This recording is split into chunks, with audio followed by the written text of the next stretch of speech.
iSingPOP. My name is Bob Hartman, and I'm joining you for Snug Stories to read you a very fun story. Today, we join Lily and her friend the Lemur on a series of adventures in my book, Lily, the Lemur, and the Lamb King. This book is illustrated by Keela Elm. This evening, we're going to begin with Chapter 1. So, grab a blanket, your favorite teddy, and snuggle down. The morning was so beautiful. It was all Lily could do to keep from leaping. She breathed in the fresh spring air. She smiled at the blossoming apple tree.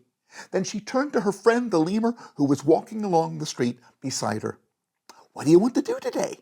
Lily asked. "Dunno," the lemur replied, looking down at the pavement and stepping gingerly over a banana peel.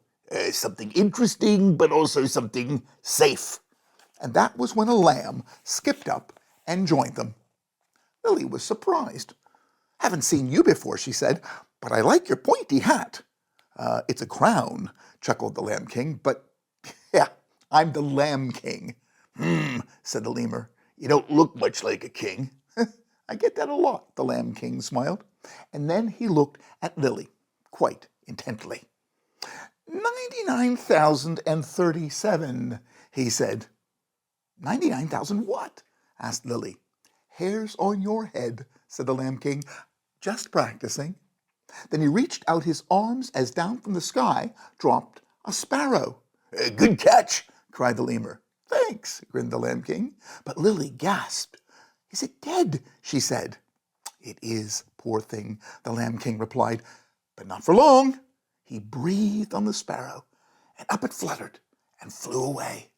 "That's amazing," said Lily. "How did you do that?" "All I can say," grinned the Lamb King, "is that breathing is very important. Breathing and playing." And just as he said it, a gate with a sign that said playground appeared out of nowhere before them. "Follow me," said the Lamb King, opening it. But when Lily, the lemur, and the Lamb King stepped through the gate, there was nothing. Nothing at all. Everything was dark. The Lamb King didn't seem worried. "Playtime," he said. "Where do we start?" With some light, maybe?" suggested the lemur nervously, "so we can see where we're going. There may be banana peels." "Good idea," replied the Lamb King. Then he drew in a big breath. "As I said, breathing is very important. And words. You can't do one without the other." Then he shouted, "Light!" and everything went bright. Lily rubbed her eyes, but the Lamb King was already moving on.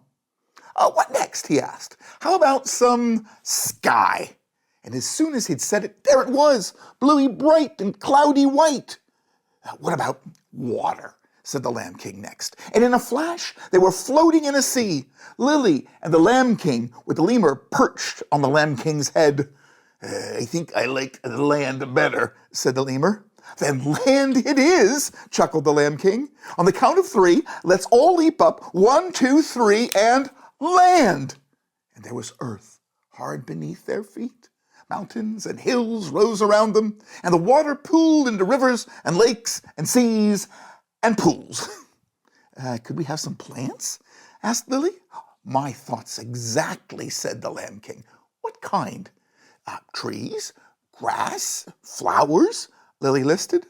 The Lamb King looked high into the sky and cried, "Trees!" The Lamb King looked down at the ground and grunted, "Grass."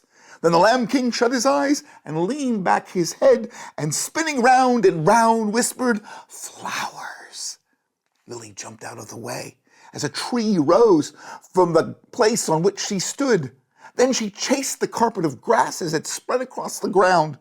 And when a garden of flowers followed, she called out the name of everyone she knew, including Lily's, of course. Then the Lamb King took his new friend's hands and marched them to a hole in the ground. "Where are we going?" Lily asked. "To the moon," he laughed, and he pulled them into the hole before they could stop him. They fell for what felt like forever. "I think I said something about safe," the Lamb King shouted. But when they popped out of the other side of the hole, they found themselves in a huge, rocky crater. "Are we on the moon?" gasped Lily as they climbed up the sides. "Yes, And there's the sun, the Lamb King pointed. And just look at all the stars. He tugged at the lemur's fur. Your eyes are as big as saucers, maybe even flying saucers. It's just the way I'm made, said the lemur. Then they all held hands again, leaped back into the crater, and landed on the back of a whale, shouted the Lamb King. And look, dolphins and sharks and tuna and trout. It's like a race, Lily cried. But where are we going? There, the Lamb King pointed. It was just a blur at first, like an enormous cloud. But when he shouted, birds, feathers and wings and beaks burst forth and flew straight for them. Then down reached two talons, and an enormous eagle lifted them into the sky. Yikes, cried the lemur. Definitely not safe. Yippee, shouted Lily. I don't care. That's the spirit, the Lamb King shouted in reply. When the eagle set them down on a grassy field, the Lamb King simply said, animals. And there they were, all in a line, to welcome Lily, the lemur, and the Lamb King. It's perfectly safe, said the Lamb King to the lemur. Be as friendly as you like. I think I'll stick to the plant eaters, said the lemur, if it's all the same to you.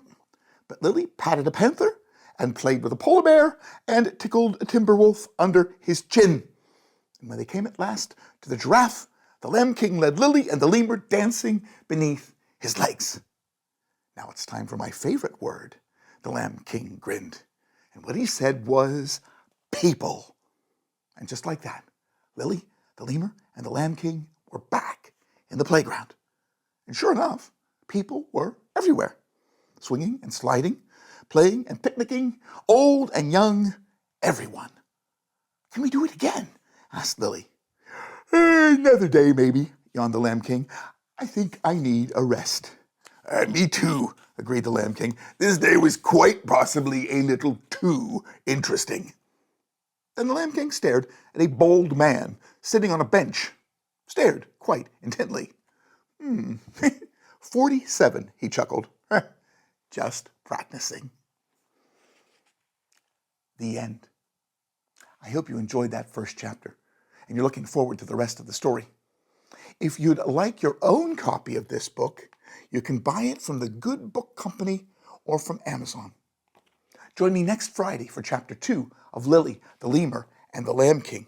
And you can join the iSingPOP team on Monday for plenty more iSingPOP fun. Good night, everyone. Sleep well.